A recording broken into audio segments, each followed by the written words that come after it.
As Green Country children head back to school this week after winter break, they're facing a spike in COVID cases nationwide and here in Tulsa County. The most recent data shows Tulsa County is seeing almost 1,700 new cases a week. That's up from about 617 cases reported the week after Thanksgiving. Joining us this morning to break all that down and to answer some of our questions, we have invited Executive Director of the Tulsa Health Department, Dr. Bruce Dart. Good morning, Dr. Dart. Thanks for being with us. And this is a new year, but we're still kind of preaching the same message. Let's talk a little bit about what's happening. What are we seeing in Tulsa County?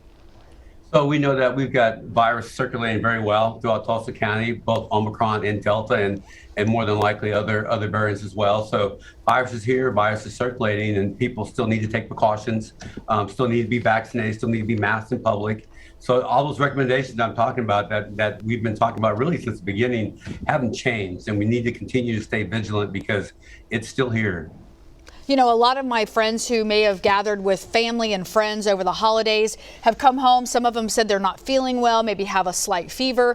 Let's talk a little bit about what they should do in terms of getting tested, the symptoms and signs. And I mean, it really is kind of this, where do I go and how do I get tested?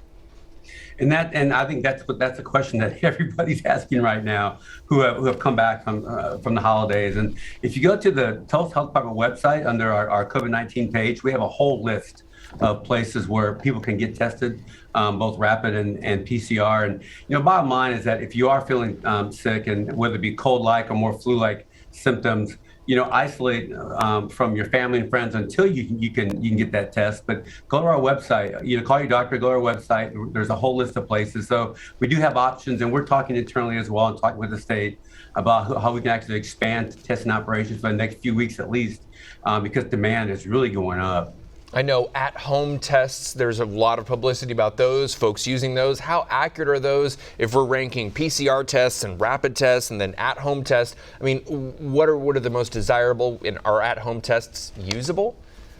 So, PCR, of course, is the gold standard and the most reliable. Some of our rapid home tests really are quite good. They're very sensitive, very specific. It really depends on the brand. And so it's important that you pay attention to the brand that you do get if you purchase some yourself. And but they, not all are the same. And I think some of the early products, for example, Abbott's Benix now seem to have really improved and are very sensitive and specific. So, rapids are good. The brand does depend on the brand as far as how sensitive that test is. And but once again, PCR is still the gold standard.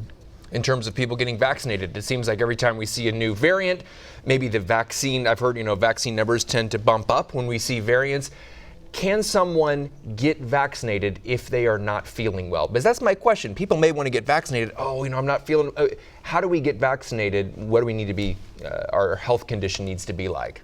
So, as a general rule, if anybody comes in to be vaccinated, really for anything, if they're sick, feeling ill, having symptoms of other issues, we recommend they not be vaccinated that day. So, if you are feeling sick, it's more important to understand what your status is, to get a test to find out if you truly have COVID or not. Isolate in the meantime. And if you do have COVID, of course, we still recommend that you be vaccinated after your illness has resolved. And if you don't have Omicron, we still would prefer that you be healthy or not feeling ill when you come in to get your vaccination.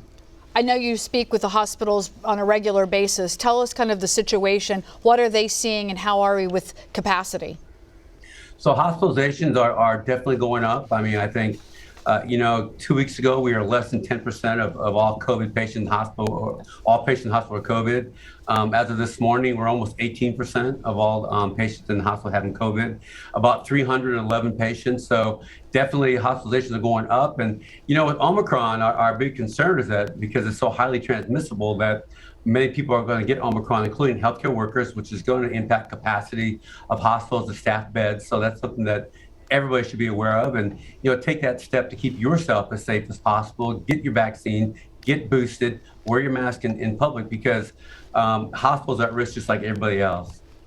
A lot of kids going back to school. What do parents of children need to know about Omicron variant and being in a school setting?